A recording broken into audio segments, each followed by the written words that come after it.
L'organisatrice m'a bloqué le passage devant 300 invités et m'a envoyé à la cuisine parce que ma fille disait qu'il n'y avait plus de place. Je m'appelle Daniel, j'ai 68 ans et j'ai payé jusqu'au dernier centime de cette fête. Ce que ma fille a oublié, c'est que sans ma signature, on ne sert pas même un verre d'eau ici. Je m'étais préparée avec un soin que je n'avais pas ressenti depuis des années. Devant le miroir de ma chambre, j'ai lissé le tissu de ma robe bordeaux, une teinte sobre mais élégante, comme il convient à une grand-mère qui a travaillé toute sa vie. Ce n'était pas une robe de créateur comme celle que ma fille Valérie s'était obstinée à acheter pour elle et pour ma petite fille Camille, mais c'était du bon tissu, cousu par une couturière du quartier qui sait encore ce qu'est une belle couture. J'ai mis les boucles d'oreilles en perles que mon défunt mari Ernest m'avait offertes pour nos 20 ans de mariage. Dans mon sac à main, enveloppé dans un tissu de velours, je portais le service à gâteau en argent ancien. C'était le même couteau avec lequel j'avais coupé le gâteau de mon mariage et celui des 18 ans de Valérie. Je pensais que ce serait un beau geste de tradition de le transmettre à Camille. Pendant le trajet en taxi vers la salle de réception Le Palais des Lumières, j'ai repassé mentalement les factures. La location de la salle, la décoration avec des fleurs importées que Valérie avait exigées, la robe de princesse de Camille, l'orchestre et surtout le service traiteur. Tout était sorti de mes économies de toute une vie, de la vente du terrain en Ardèche qu'Ernest et moi avions acheté avec tant de sacrifices il y a des décennies. Valérie a toujours eu des goûts de luxe, mais les poches vides. Depuis son divorce, j'ai assumé la charge économique de la maison et de cette fête démesurée. « Ne t'inquiète de rien, maman », m'avait dit Valérie il y a des mois. « Toi, tu paies et tu profites. Je m'occupe de tout organiser. Tu es trop âgée pour te stresser avec les détails. » Et moi, quelle idiote, j'ai fait confiance. En arrivant à la salle, le bruit de la musique et des rires sortait jusqu'à la rue. J'ai payé le taxi et monté les escaliers doucement. À l'entrée, 2 agents de sécurité vérifiaient une liste. J'ai donné mon nom la tête haute. Daniel Beaumont. Le garde a cherché sur sa tablette et m'a laissé passer. Le salon était immense, avec des lustres en cristal qui brillaient tellement qu'ils faisaient mal aux yeux. Il y avait 300 personnes là, des gens importants de Lyon, des amis de Valérie qui ne me saluent jamais. J'ai cherché la table principale du regard. Elle était située sur une estrade décorée avec des nappes de soie argentées. Valérie était là, rayonnante dans une robe dorée, riant aux éclats avec ses amis. Et Camille, belle comme une poupée, mais le regard collé à son téléphone. J'étais sur le point de monter sur l'estrade quand une jeune femme vêtue de noir s'est interposée sur mon chemin. C'était l'organisatrice, une certaine Bénédicte. « Excusez-moi, Madame Beaumont », a-t-elle dit en tendant un bras pour m'arrêter.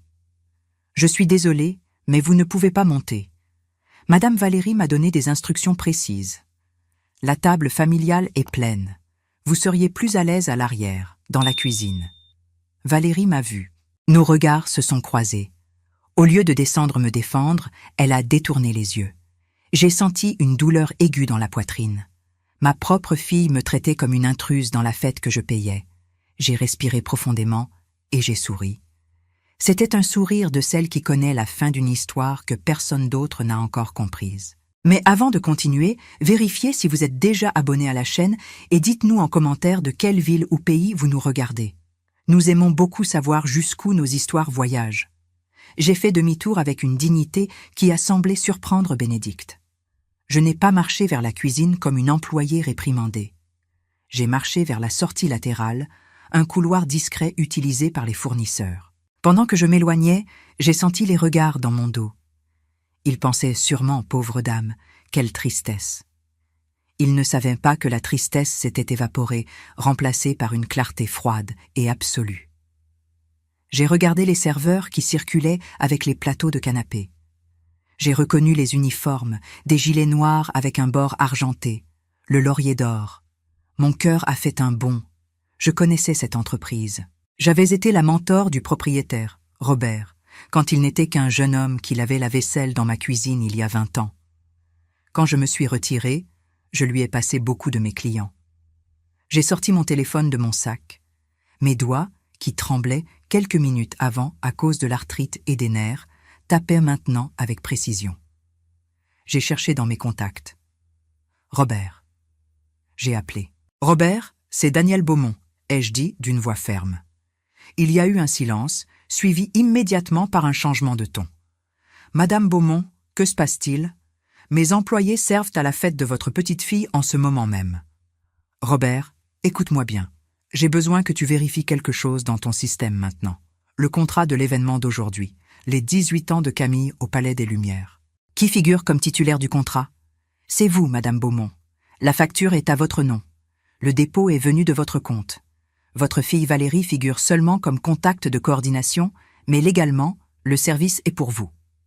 Exactement. Je suis la cliente. Et comme cliente, j'ai une plainte et une nouvelle instruction. Ce que vous voudrez, Madame Beaumont. Vous savez que je vous dois tout ce que je suis. Robert, je suis à la fête. Ma fille vient de me chasser de la table et m'a envoyé manger à la cuisine. Elle dit qu'il n'y a pas de place pour moi. J'ai entendu un hoquet de l'autre côté de la ligne. Je veux que tu arrêtes le service maintenant. Comment dites-vous? Robert a hésité. Je ne veux pas qu'on serve le filet mignon. Je veux que tes employés ramassent tout. Les assiettes, les verres, les bouteilles de vin que j'ai payées, les couverts, tout. Et je veux qu'ils se retirent. Madame Beaumont, ça va être le chaos. Il y a 300 personnes. Votre fille va me poursuivre en justice. Elle ne peut pas te poursuivre, Robert. Le contrat est avec moi, et j'annule le service pour violation de clause morale. Je te protège. Tu as ma parole. Il y a eu un bref silence. D'accord, Madame Beaumont, a-t-il dit finalement. Vous commandez. Quand voulez-vous que je commence? Maintenant. Et Robert dit au chef de salle de commencer par la table principale. J'ai raccroché. À travers la porte entr'ouverte, j'ai vu Valérie debout avec le micro à la main, prête à faire un discours sur l'amour familial. Quelle ironie! Le chef de salle a porté la main à son oreillette. Son visage a changé d'expression. Il a fait un signe discret à son équipe. Pendant que Valérie parlait, le premier serveur s'est approché d'une table. Au lieu de servir du vin, il a pris la bouteille pleine. Soudain, la musique s'est arrêtée avec un grincement sec. Les immenses lustres en cristal ont clignoté une fois, 2 fois, puis tout s'est éteint. L'obscurité était totale. J'ai serré le service en argent contre ma poitrine et j'ai su que la vraie fête venait à peine de commencer. L'obscurité n'était pas totale, bien sûr. À notre époque, des centaines d'écrans de téléphone se sont allumés comme des lucioles dans un champ nocturne. Ces lumières froides illuminaient des visages défaits et des bouches ouvertes. Je suis resté immobile dans mon coin, près de la porte de service. Mes yeux, habitués à surveiller les salons depuis les ombres pendant 30 ans de carrière, se sont vite adaptés.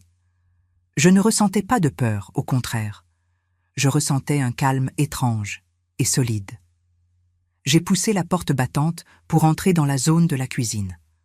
Là, les lumières de secours donnaient à l'environnement un aspect de bunker souterrain. Les serveurs du Laurier d'Or étaient debout comme des statues.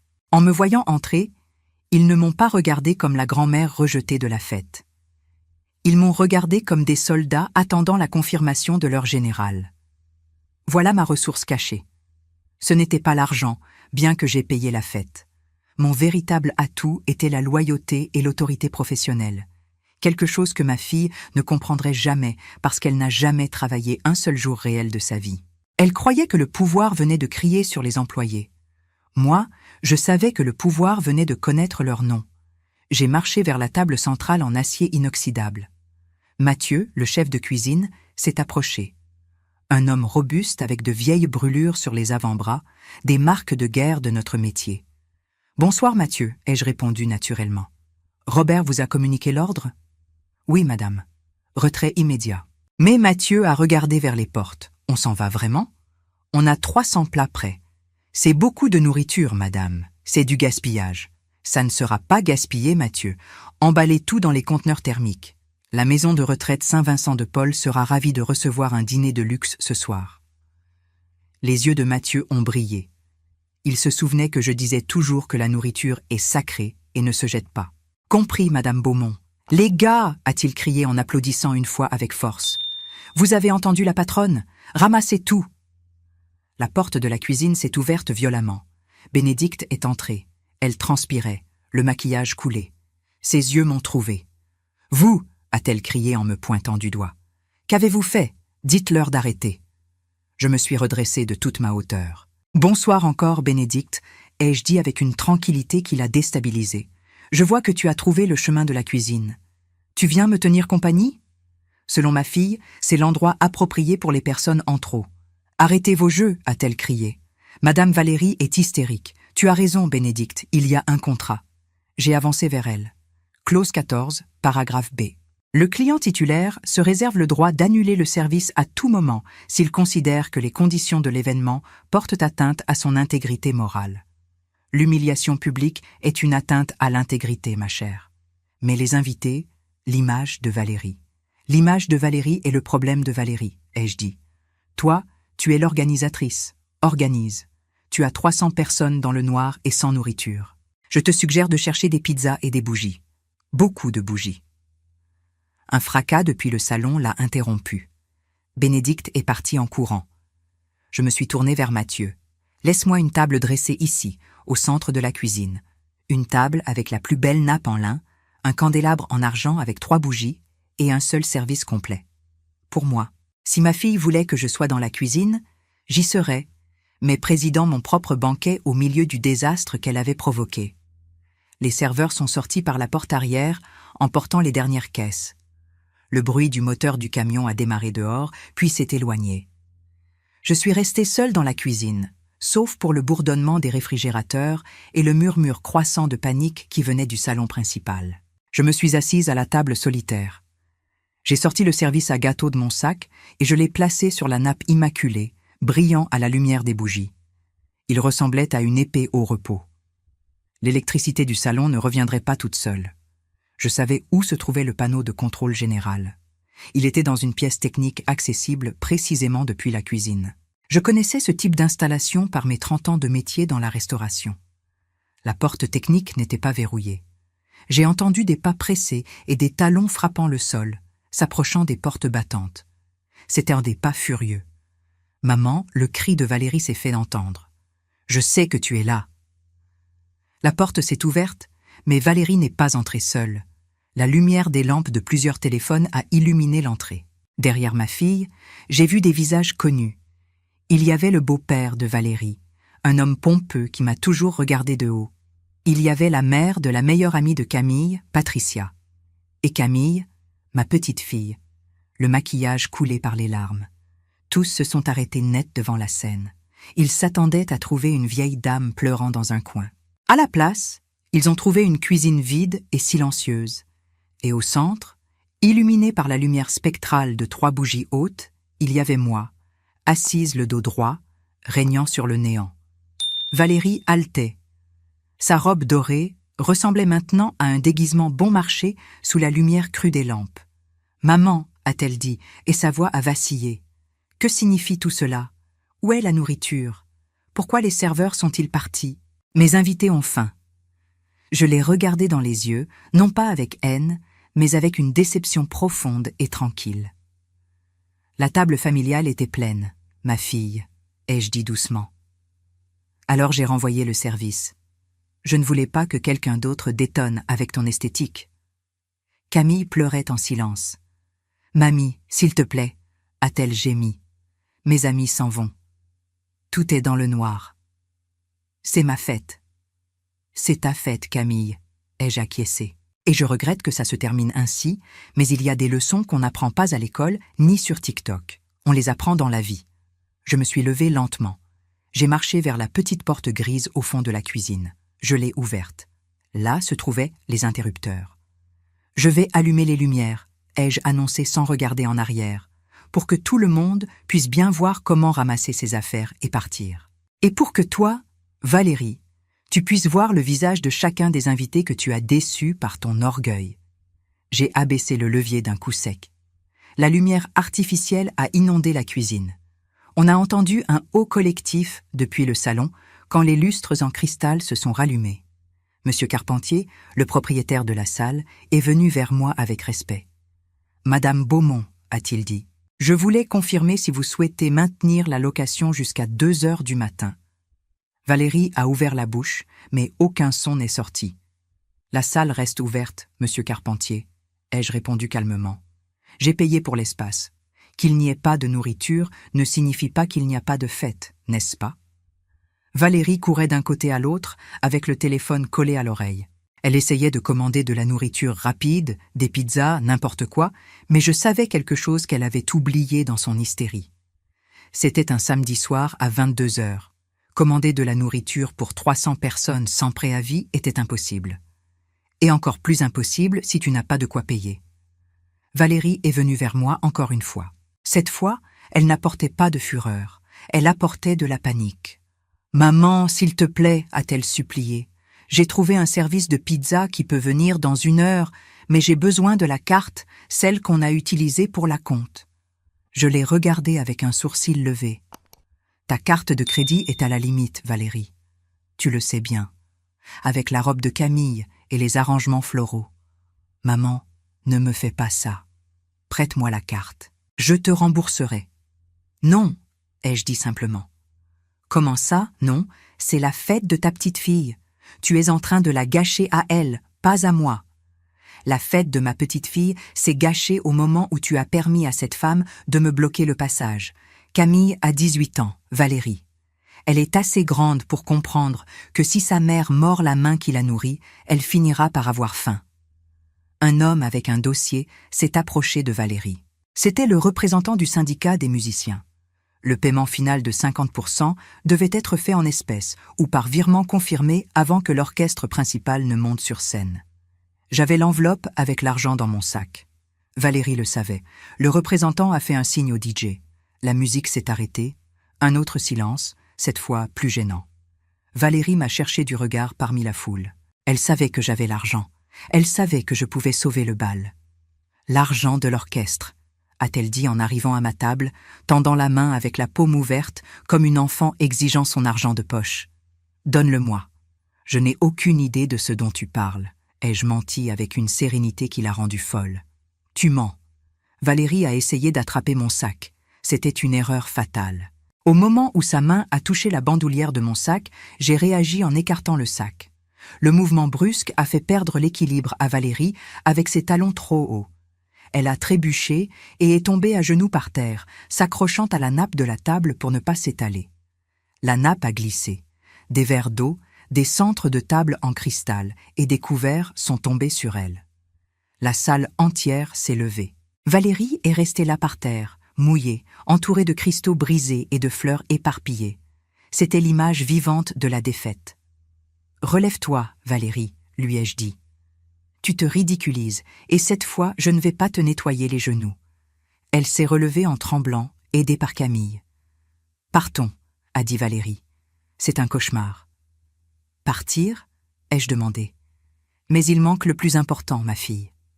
Le gâteau. » J'ai pointé vers la table auxiliaire, où, miraculeusement, l'immense pièce montée de 5 étages restait intacte. « Personne ne veut de gâteau maintenant !» a craché Valérie. « Au contraire, » ai-je dit en me levant. « C'est la seule chose qu'ils ont à manger, et c'est la tradition. » Bénédicte a cherché le couteau et la pelle. Il n'était là pas là. Tout avait été emporté avec les serveurs. C'est alors que j'ai fait le dernier pas. J'ai marché vers la table où j'avais laissé le service à gâteau. Je l'ai pris avec un calme délibéré. « Tu cherches ceci ?» ai-je demandé en le levant. Ce couteau a coupé les gâteaux des femmes dignes de cette famille depuis 3 générations. « Camille, viens ici. » Ma petite fille s'est approchée. « Prends-le, » lui ai-je offert par le manche. « Tu es la fêtée. Tu as le pouvoir maintenant. Ta mère ne peut pas te nourrir. Seule ta grand-mère a l'outil pour que tu ne passes pas faim aujourd'hui. » Camille a pris le couteau. Ses mains tremblaient. « Coupe, ma chérie. Et souviens-toi bien de ce moment. Souviens-toi qui t'a donné le couteau quand les lumières se sont éteintes. » Je suis sortie à l'air frais de la nuit. Une voiture noire et modeste attendait au bord du trottoir. C'était un taxi que j'avais commandé moi-même avec mon compte, le seul qui avait des fonds. Avant de monter, j'ai regardé en arrière. À travers les vitres, j'ai vu ma fille et ma petite-fille assises au milieu de l'immensité vide. 2 petites silhouettes dorées, entourées de déchets et de silence. L'instinct de mère m'a piqué le cœur. L'envie de revenir, de sortir la carte, d'arranger leur vie une fois de plus. Pauvres petites, ai-je pensé, elles ne savent rien faire. Mais alors je me suis souvenu de la cuisine. Je me suis souvenu du regard de mépris de l'organisatrice. Je me suis souvenu de Valérie riant avec ses amis pendant qu'on me poussait vers la porte de service. Non, plus jamais. Je suis monté dans le taxi et j'ai fermé la porte. Le son était définitif. Quand Valérie et Camille sont finalement arrivées à la maison, j'ai révélé la vérité. La maison appartient à moi, Valérie. La nue propriété, la titularité légale et la responsabilité du crédit immobilier sont à mon nom. Elles l'ont toujours été. J'ai aussi annulé la domiciliation du crédit et les virements automatiques sur ton compte. Et j'ai déclaré perdu les cartes bancaires que toi et Camille utilisiez. Valérie s'est effondrée. Tu as 42 ans. Tu es diplômée en sciences de la communication, bien que tu n'aies jamais exercé. Tu as la santé. Il est temps que tu commences à payer ta maison. Le lendemain matin, je me suis réveillée avant le soleil. Je me suis préparé mon café au lait avec des croissants, comme j'aime.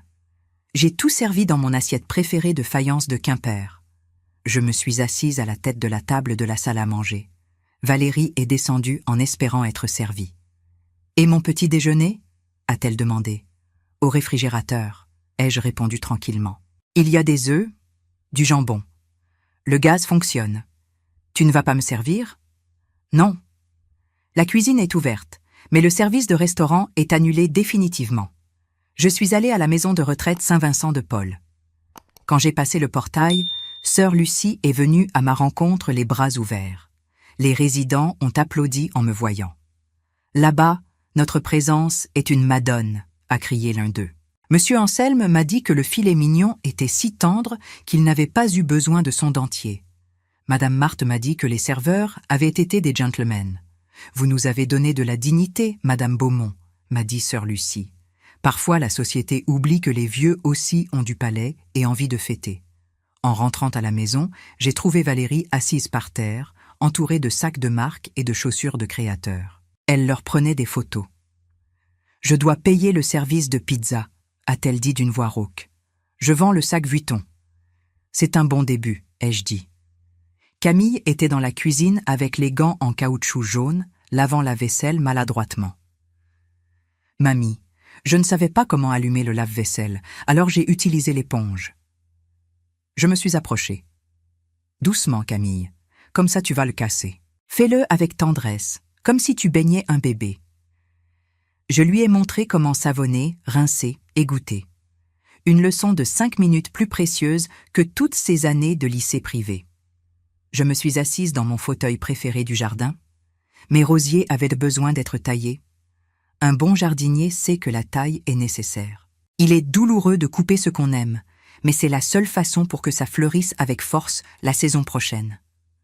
Le soleil a commencé à se coucher, teignant le ciel d'orange et de violet. J'ai entendu Valérie dans la cuisine demander à Camille où était l'huile. Il y a eu des rires nerveux et le bruit d'une poêle qui tombe. Autrefois, je me serais levée en courant pour résoudre le problème. Aujourd'hui, non. J'ai fermé les yeux, j'ai souri et je les ai laissés résoudre leur propre désastre. Parce que le plus grand cadeau que je peux leur laisser n'est pas un compte bancaire plein, mais la capacité de survivre quand les lumières s'éteignent. Si cette histoire a touché votre cœur, répondez ici dans les commentaires. À ma place, qu'auriez-vous fait? N'oubliez pas de regarder la prochaine vidéo qui apparaît sur votre écran. Elle apporte un rebondissement surprenant et émouvant qui vous captivera du début à la fin.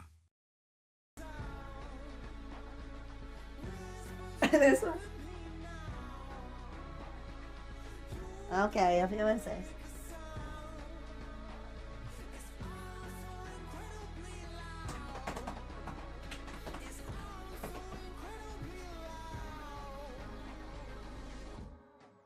Gotta do a jump off the Westgate Bridge now. Oh!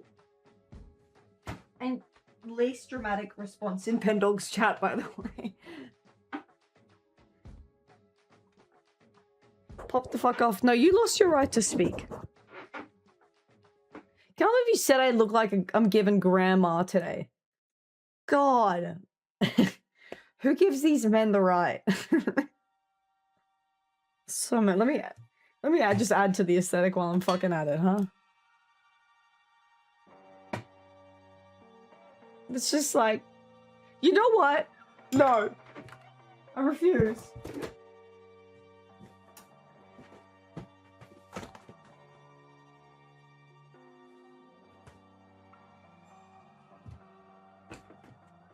Right.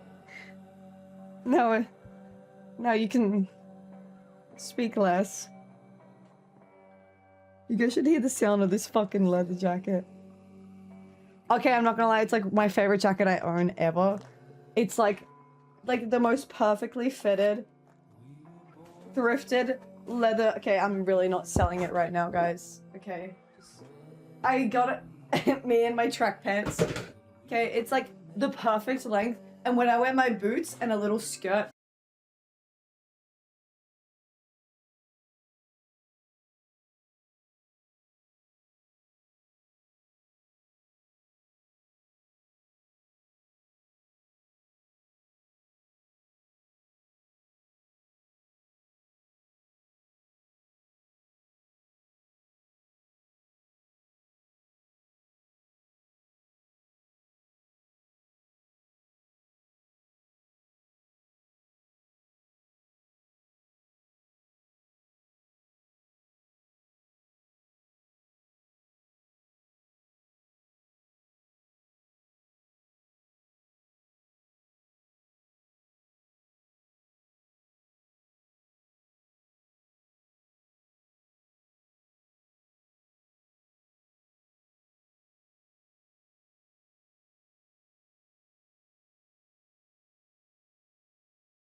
I'll do it because I'm on streamer mode. I can't see shit.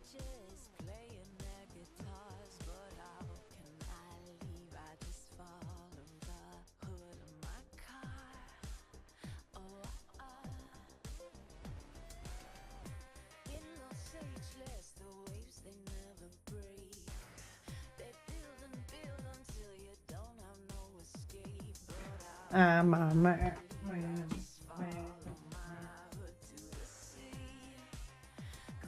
Okay, I'll be right back, guys.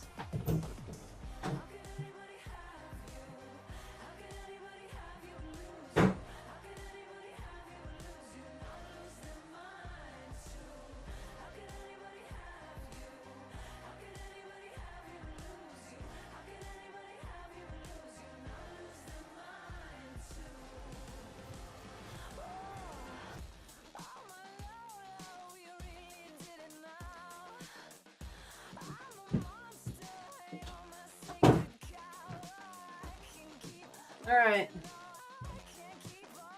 Do I prefer this top? It's a very different aesthetic. But I guess it's whatevs. I will lose you.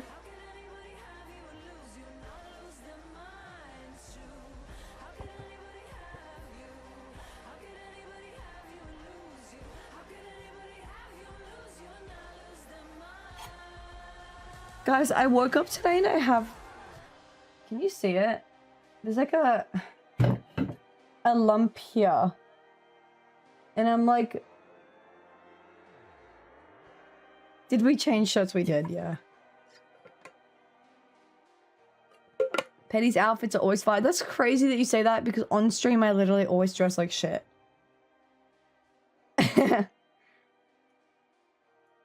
What does it say on it? It's not in English. It's kiss and then something I think in German. I don't know what it says. Kiss kann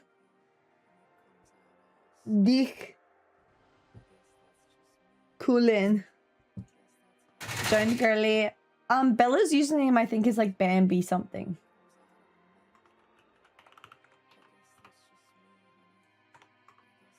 I tagged Bella.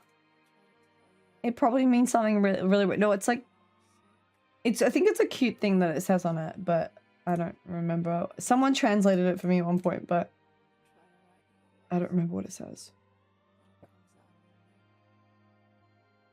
Guys, are we fucking excited to watch Resident Evil Requiem the game? Are we freaking excited? I'm so excited to stream it. I'm actually pumped. Oh shit.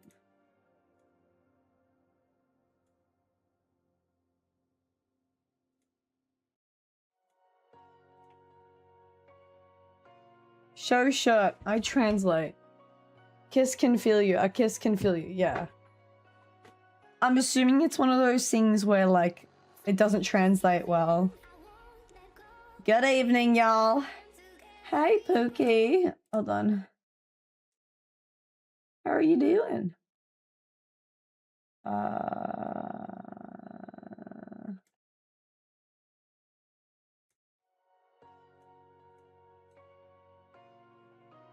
Yeah, no, I remember someone translating it and saying "kiss can feel you" or something like that. Yeah, but I feel like when it Pepe RDS Reducer Slay.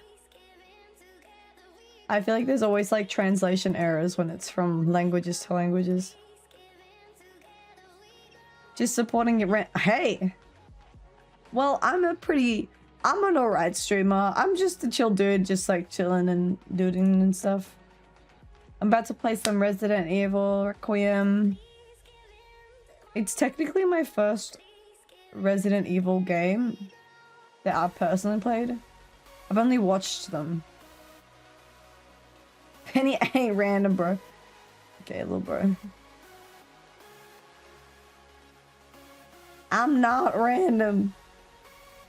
No, I am a recovering sick person, so I sound like shit. And I'm significantly less energy than normal.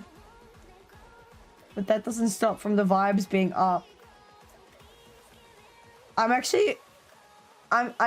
genuinely feel like I've lost a piece of myself when it comes to scary games. Like, I feel like I'm significantly less scared of them than I used to be. So I'm very curious to see how scary I'm gonna find this game and whether I think it's scary. Because I don't think the Resident Evil games are scary. For me, kind of. I'm from Mexico, so it's not the normal content. Oh. Wait, what content do you watch then? Look, if I'm giving you updates, I'm pretty much just... I just sit on stream and I game.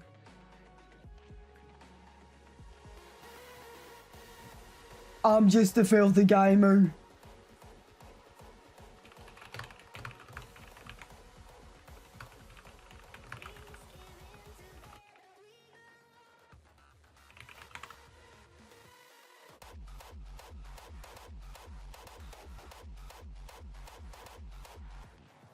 Hola, amigos. Oh my god.